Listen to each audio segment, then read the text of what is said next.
योगी जी का शहर, योगी आदित्यनाथ जी के शहर के आप भीम आर्मी के जिला अध्यक्ष हैं, काफ़ी महत्वपूर्ण है। डर लगता है कि नहीं का बुलडोजर वहीं चल रहा है, दलितों के घर, पिछड़ों के घर, मुसलमानों के जी का क्या बात करें। यही मुख्यमंत्री जी हैं जिनके ऊपर 54 मुकदमे थे।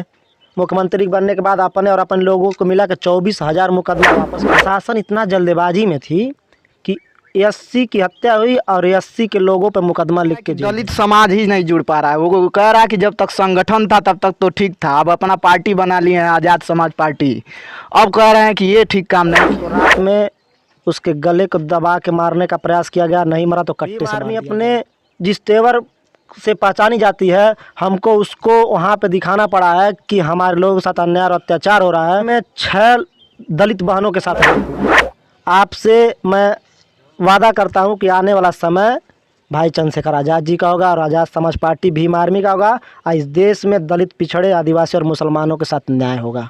बहुत बहुत धन्यवाद। देख रहे हैं FPN न्यूज़ और पूरे देश में आज़ाद समाज पार्टी, चंद्रशेखर आज़ाद जी की भीम आर्मी और आज़ाद समाज पार्टी बड़े जोरों शोरों से लगी हुई है। इसी के साथ गोरखपुर में एक नया फेरबदल किया गया है, एकदम बदलाव कर दिया गया है। पिछले समय जो भीम आर्मी के जिला अध्यक्ष हैं उनको बदल दिया गया है। चिल्लूपार विधानसभा का विधानसभा अध्यक्ष जो 5 वर्षों तक एक लड़का देख रहा था, उसी को गोरखपुर जनपद का बागडोर थमा दिया गया है। आखिर क्या कारण है कि बागडोर 5 वर्ष तक विधानसभा लेवल पर काम करने के बाद इस लड़के को थमा दिया गया। पूरे जिले की कमान इस लड़के को दे दिया गया है, जिसका नाम प्रिंस आज़ाद है। और हमारे साथ खास बातचीत करने के लिए जुड़ेंगे प्रिंस आज़ाद जी, और प्रिंस आज़ाद जी से कुछ खास मुद्दों पे बातचीत होगी कि गोरखपुर का बागडोर कैसा हम संभाल रहे हैं और भीम आर्मी किस तरह से विकास करने वाली है गोरखपुर जनपद में। चूँकि सबसे महत्वपूर्ण जनपद गोरखपुर है, माननीय मुख्यमंत्री जी का जनपद, योगी आदित्यनाथ जी का गृह जनपद है। और गोरखपुर में भीम आर्मी, आज़ाद समाज पार्टी, चंद्रशेखर आज़ाद रावण की पार्टी किस तरह से फल और फूलेगी और किस तरह से जा करके अपने लोगों को जोड़ने का काम कर रहे हैं। बहुत बहुत स्वागत है सर आपका हमारे लिए। बहुत बहुत धन्यवाद सर, किस तरह से आपने शुरुआत की, आपके शुरुआती दौर से आप जिला अध्यक्ष के पद पे अभी नए नए नियुक्ति हुई है आपकी, और 5 वर्षों तक आपने विधानसभा में काम किया। शुरुआत कहाँ से किए थे सर? कब से आप जो है भीम आर्मी, कब जाने कब भीम आर्मी से जुटे? देखिए, आप जो बात पूछ रहे हैं, इस बात को सुनने के बाद मेरे रोंगटे खड़े हो गए।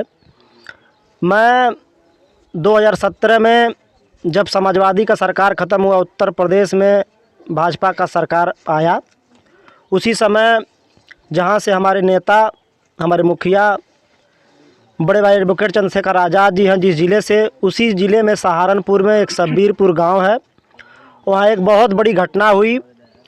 उस घटना को जब मैंने देखा तो मुझे लगा कि हमारे समाज के लोगों के साथ इतना अत्याचार उत्पीड़न हो रहा है।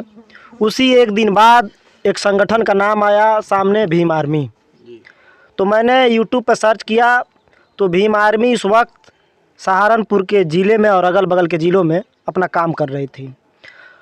उसके बाद वहाँ इतना अत्याचार किया गया और उसी दौरान भाई चंद्रशेखर आज़ाद जी ने दिल्ली के जंतर मंतर पर आह्वान किया कि पूरे देश के लोग दिल्ली के जंतर मंतर में आए और हमारे समाज के साथ अत्याचार उत्पीड़न हो रहा है। हम दिल्ली के जंतर मंतर से शासन और प्रशासन के लोगों को बताएंगे कि सहारनपुर के शब्बीरपुर में हमारे लोगों के साथ न्याय नहीं हो रहा है।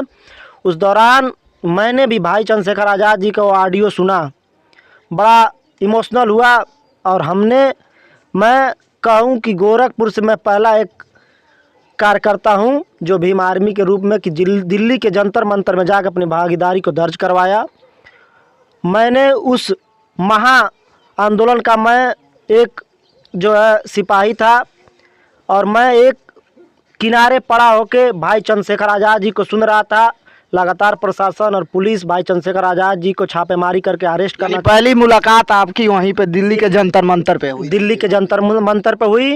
और भाई को मैं जब देखा तो उसी दिन मेरा दिल इस बात को गवाही दे रहा था कि यही एक नेता है जो इस देश में बहुजनों का फिर से राज वापस ला सकता है। लेकिन क्या कारण रहा कि आप 5 वर्षों तक जब चिल्लूपार विधानसभा में काम किए, उस दौर में चिल्लूपार विधानसभा में आपने 5 वर्षों तक काम किया। उस दौर में क्या क्या समस्याएं आई हुई थी, क्या क्या मामले आपके विधानसभा में आते थे? चूँकि आपका विधानसभा काफ़ी चर्चित है, वहाँ पे देखा जाता है कि जो सवर्ण समाज का जनसंख्या है, जो SC ST OBC की जनसंख्या लगभग बराबर है। उस समय तो काफ़ी ज़्यादा मामले आया करते थे। दलित उत्पीड़न ज़्यादा सुनाई दिया करता था, क्योंकि उस समय भीम आर्मी अभी नई नई आई हुई थी। क्या क्या मामले आपने देखे? देखिए, 2018 में मुझे भीम आर्मी विधानसभा अध्यक्ष पद की जिम्मेदारी मुझे चिल्लूपार की दी गई थी। मैं उस समय भीम आर्मी विधानसभा अध्यक्ष के पद पर मैं काम कर रहा था। उस दौरान आपको मैं बताऊं कि समस्याएं बहुत थी। मैं आपको बता रहा हूं कि चिल्लूपार कहा जाता है बाहुबलियों का गढ़ है। वहाँ तमाम बाहुबली रहे हैं। वहाँ जेल से रह के लोग विधायक हुए हैं। वहाँ ऐसे ऐसे लोग रहे हैं कि बूथ कैप्चरिंग हो जाती थी, और जो लोग चाहते थे जिसको प्रधान बना देते थे, जिसको चाहते थे। मैं डायरी में नोट किया हूँ चिल्लूपार में 6 दलित बहनों के साथ रेप हुआ है। मेरे विधानसभा अध्यक्ष जिस समय था उसी समय काल में 6 दलित बहनों का रेप हुआ है, 6 दलित भाइयों का हत्या हुआ है, और उसमें किसी को न्याय नहीं मिल पाया है जब तक भीम आर्मी जाके थाने का घेराव नहीं की है, CO से बात नहीं की है, जब तक SSP महोदय से बात नहीं की है, मतलब उच्च अधिकारियों से बात नहीं की है। भीम आर्मी अपने जिस तेवर से पहचानी जाती है, हमको उसको वहाँ पे दिखाना पड़ा है कि हमारे लोगों के साथ अन्याय और अत्याचार हो रहा है और आप हमारी आवाज़ों को दबा नहीं सकते हैं। कि एक दलित समाज का भाई था, उसको अपने ट्रैक्टर से खेत जोता था किसी सवर्ण समाज का। उसने उस ट्रैक्टर के खेत की जोताई का पैसा मांगने गया, उसको प्री प्लानिंग करके उसको रात में उसके गले को दबा के मारने का प्रयास किया गया। नहीं मरा तो कट्टे से मार दिया गया, उसकी हत्या कर दी गई, लाश को नहर में फेंक दिया गया। मैं उस समय विधानसभा अध्यक्ष था। मैंने पूरी टीम को सूचित किया। टीम के साथ जब मैं गया तो प्रशासन इतना जल्दबाजी में थी कि SC की हत्या हुई और SC के लोगों पर मुकदमा लिख के जेल भेज दी। जब मैंने पूरे घटना के बारे में जानकारी ली, अपने लोगों से टीम को लगाया, तो जानकारी मिली कि उसमें एक सवर्ण समाज का एक लड़का जो है पूरे मामले को प्री प्लानिंग के तहत किया और गोली चलाने वाला वही था। उसके बाद मैंने उस समय मुस्लिम समाज के SHO थे, मंडल प्रभारी जी थे मेरे साथ, पूरी टीम थी। तो हमने बात किया SHO साहब से कि महोदय ऐसी ऐसी घटना है और हमारे लोगों की हत्या हुई और हमारे लोगों के ऊपर ही मुकदमा लिख के जेल भेज दिया गया है, कहाँ का न्याय है? उसके बाद मैंने कहा कि उसका 2 बच्चे हैं, उसकी बीवी बेवा हो गई, वो अपना जीवन यापन क्या करेगी? सरकार इसके मुआवजा का कोई व्यवस्था की है? और मेन आरोपी पर मुकदमा क्यों नहीं दर्ज किया गया? उसके बाद क्या हुआ कि लाश पोस्टमार्टम गई थी।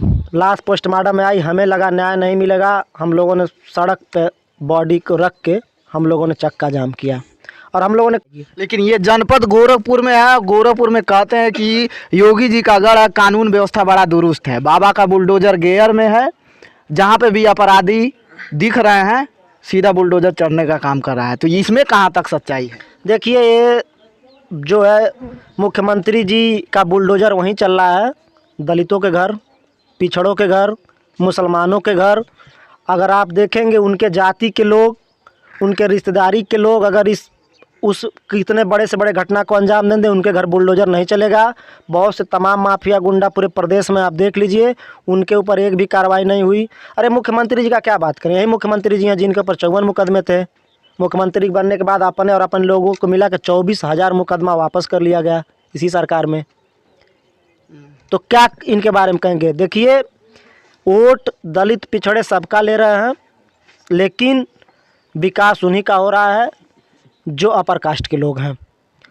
अभी आप जो है विधानसभा में चल रहे थे, अब पूरे जिले गोरखपुर जनपद काफ़ी महत्वपूर्ण जिला है ये जनपद। गोरखपुर योगी जी का शहर है, इसमें चल रहे हैं और विधानसभा में क्या अंतर दिखाई पड़ रहा है? क्या अंतर? देखिए, विधानसभा एक सीमित क्षेत्र था, उसमें काम मैंने किया था, मेरे लिए आसान था। लेकिन ज़िले की जिम्मेदारी मिली है तो भीम आर्मी का एक बहुत बड़ा एक कदम है कि हर विधानसभा में भीम आर्मी के कार्यकर्ता हैं और वो लगातार 2017-18 संघर्षरत कार्यकर्ता हैं, सक्रिय कार्यकर्ता हैं।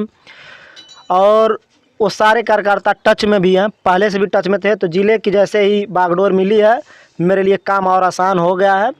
क्षेत्र लंबा हुआ है, मैं अपने लोगों से मिल रहा हूँ। मैं भाई चंद्रशेखर आज़ाद जी और हमारे भीम आर्मी राष्ट्रीय अध्यक्ष माननीय विनय रतन सिंह जी के निर्देशानुसार ब्लॉक और तहसील कमेटी को गठित कर रहा हूँ। और मैं गठित करके जल्द से जल्द मैं गांव-गांव जाके डोर टू डोर दलित, पिछड़े, मुसलमान समाज के युवाओं को जोड़ के भीम आर्मी के विचारधारा में ला के और जल्द से जल्द राजनीतिक भागीदारी में हमारे लोग और हमारे नेता शामिल होंगे। लेकिन सर देखा जाता है कि दलित समाज ही नहीं जुड़ पा रहा है। वो कह रहा है कि जब तक संगठन था तब तक तो ठीक था, अब अपना पार्टी बना लिए हैं आज़ाद समाज पार्टी, अब कह रहे हैं कि ये ठीक काम नहीं किए हैं। देखिए, हमारे साथ तो मानवर कांसीराम साहब के साथ काम करने वाले लोग भी हमसे जुड़ रहे हैं और पार्टी बनाना बहुत सही समय में पार्टी बनाया गया। और देखिए, संघर्षरत लोग आज़ाद समाज पार्टी और भीम आर्मी के साथ हैं, जो संघर्ष पे भरोसा रखते हैं। और किलोमीटर दूर आके यहाँ समीक्षा करने की क्यों आवश्यकता पड़ी? क्योंकि मुझे पता है कि हवाबाजी करने से काम नहीं चलेगा। मुझे अपने लोगों के बीच में जाके अपने भाइयों के बीच अपनी बात रखना पड़ेगा, उनके पीड़ा को सुनना पड़ेगा। तब हमारा कैडर मजबूत होगा, हमारा संगठन और पार्टी मजबूत होगी। और जो लोग ये आरोप लगा रहे हैं वो दिल्ली से बैठे गोरखपुर मंडल का समीक्षा कर लेते हैं, दिल्ली से बैठे उत्तराखंड का समीक्षा कर लेते हैं। क्या उत्तराखंड में लोग नहीं हैं? क्या हमारे नेता जिनके लोग हमारे मुखिया पर आरोप लगाते हैं, क्या उनके जो उनकी नेता है, क्या वहाँ पे जाके समीक्षा नहीं हो पाता है? क्या संसाधन और साधन की उनके पास कमी है? देखिए, हमारे लोग जो हैं वो समझ चुके हैं कि जब उत्पीड़न, अत्याचार, दुख और तकलीफ़ जब होता है तो भारत का दलित और पिछड़े का एक ऐसा संगठन और एक ऐसा मुखिया चंद्रशेखर आज़ाद हैं कि जो सबसे पहले अपने लोगों के दुख और तकलीफ़ों में खड़ा होते हैं। तो उनको हाथों पे और सराखों पे बैठाने के लिए तैयार हैं। आप 2024 के चुनाव में बहुत बड़ा बदलाव देखेंगे। लेकिन सर ये कहते हैं लोग कि विपक्ष की पार्टी अब चूंकि अपने ही समाज की पार्टी हो गई बहुजन समाज पार्टी, और बहुजन समाज पार्टी कह रही है कि भीम आर्मी वाले खुद हमको वोट कर रहे हैं। देखिए, वोट देते हैं। हम बता रहे हैं आपसे कि विपक्ष कहा गया है, हम लोगों ने कभी उनको विपक्ष माना ही नहीं। हमारे मुखिया उनको कई बार अपने तरफ से कहे कि हमको मौका दिया जाए, हम काम नहीं कर पाएंगे तो हमको हटा दिया जाएगा, एक मौका तो दे के देखिए। लेकिन देखिए, आज भीम आर्मी और आज़ाद समाज पार्टी की देन है कि मैं आपसे बाइट दे रहा हूँ, नहीं तो मैं कहीं दिल्ली, मुंबई या कहीं जाके मजदूरी करता। भीम आर्मी वो फैक्ट्री है जो नेता पैदा करती है। वहाँ आप जाएंगे तो जो सबसे ज़्यादा 85% समाज इस देश में है, जो दलित पिछड़ा है, जो सरकार बनाने का जिसको क्षमता है, जो सरकार बनाता है, उनके तमाम युवाओं के पास 4-4 करोड़ रुपए नहीं है कि दे को टिकट खरीद के विधायक और सांसद बन के अपने लोगों का आवाज़ जो है विधानसभा और जो है लोकसभा में उठा सके। लेकिन भीम आर्मी एक ऐसी पार्टी और एक ऐसा संगठन है कि जो एक कार्यकर्ता को, एक छोटे से कार्यकर्ता को उठा के, एक विधानसभा के कार्यकर्ता को उठा के जिले की कमान दे दी और आज वो जिले का नेतृत्व करने के लिए तैयार है। उसी तरह आप देखेंगे बहुत जल्द इस देश में और प्रदेश में बहुत बड़ा बदलाव होगा। और भीम आर्मी और आज़ाद समाज पार्टी के लोग इस जब भी इस प्रदेश में सत्ता या देश के सत्ता में उनकी भागीदारी होगी। बिना उनके भागीदारी से, बिना उनके सहयोग से कोई सत्ता में शामिल नहीं हो पाएगा। योगी जी का शहर है, मुख्यमंत्री योगी जी का शहर, योगी आदित्यनाथ जी के शहर के आप भीम आर्मी के जिला अध्यक्ष हैं, काफ़ी महत्वपूर्ण है। डर लगता है कि नहीं लगता? देखिए, डरता तो मैं किसी से नहीं हूँ, ठीक है, क्योंकि जो डरता है वो भीम आर्मी में होता ही नहीं है, ठीक है। और किसी भी काम के लिए मैं तुरंत बड़े अधिकारी, शीर्ष अधिकारियों से मैं तुरंत बात करता हूँ। और इसमें पत्रकार महोदय डरने की कोई सवाल ही नहीं होता। बहुत सारे मुकदमे हैं और जेल ओल से कोई प्रभाव नहीं पड़ता, क्योंकि मेरे नेता के ऊपर 100 मुकदमे हैं, मेरे आदर्श हैं। पहले मैं बताया, मैं जो भी करता हूँ उनके पद चिन्हों पर चलता हूँ, उनके विचारधाराओं पर चल के समाज को जोड़ रहा हूँ। डरने का इसमें कोई सवाल ही नहीं है। एक बहुजन समाज के लोग हैं जो दलित समाज के कहते हैं लोग ये सुधरने वाले नहीं है, 5 किलो राशन पे रहेंगे। और देखते हैं भीम आर्मी कितना प्रचार प्रसार करती है, कितना जाके गाँव-गाँव में मीटिंग कर लेगी, लेकिन वोटवा हम ही को मिलेगा, हम लोग खरीद लेंगे। देखिए, अब हमारा एक अलग से नारा जो है चलने वाला है, उसमें शीर्ष नेतृत्व से आदेश लिया जाएगा, उनके आदेशानुसार ही होगा कि ये जो राशन वाली जो आप बात कर रहे हैं, इससे काम नहीं चलेगा। हमको राशन नहीं, रोज़गार चाहिए, शौचालय नहीं, सचिवालय चाहिए। और हमको मुर्गा मीट पर आप खरीद नहीं लोग पाएंगे। भीम आर्मी इसकी जिम्मा लिए कि गांव-गांव जाके अपन लोगों को, जैसे भाई चंद्रशेखर आज़ाद जी ने कहा ना कि बाबा साहब कहते थे शिक्षित बनिए, संगठित बनिए, संघर्ष करिए, लेकिन एक शब्द भाई जोड़ा है उसमें, हमारे मुखिया ने जोड़ा कि शिक्षित बनिए, संगठित रहिए, संघर्ष करिए और स्वाभिमानी बनिए। तो हम दारू शराब पर नहीं बिकेंगे। ये तमाम युवा जो खड़े हैं, पूछ लीजिए क्या किसी दारू शराब और किसी 50 और 100 रुपये पर अपने वोट को बेच देंगे? नहीं बेचेंगे। आने वाला समय, आपसे मैं वादा करता हूं कि आने वाला समय भाई चंद्रशेखर आज़ाद जी का होगा और आज़ाद समाज पार्टी भीम आर्मी का होगा। और इस देश में दलित, पिछड़े, आदिवासी और मुसलमानों के साथ न्याय होगा। बहुत बहुत धन्यवाद आप सभी लोग, जिला अध्यक्ष जी का। आप सभी लोग आप लोग भी अपनी राय जरूर कमेंट बॉक्स में लिखिएगा, अपनी प्रतिक्रिया जरूर दीजिएगा कि गोरखपुर के जो नए जिला अध्यक्ष भीम आर्मी के हुए हैं, उनके बातचीत की शैली आपको कैसी लगी। अपनी प्रतिक्रिया जरूर छोड़िएगा हमारे कमेंट बॉक्स में। देखते रहें FPN न्यूज़, जुड़े रहें हमारे चैनल के साथ। धन्यवाद।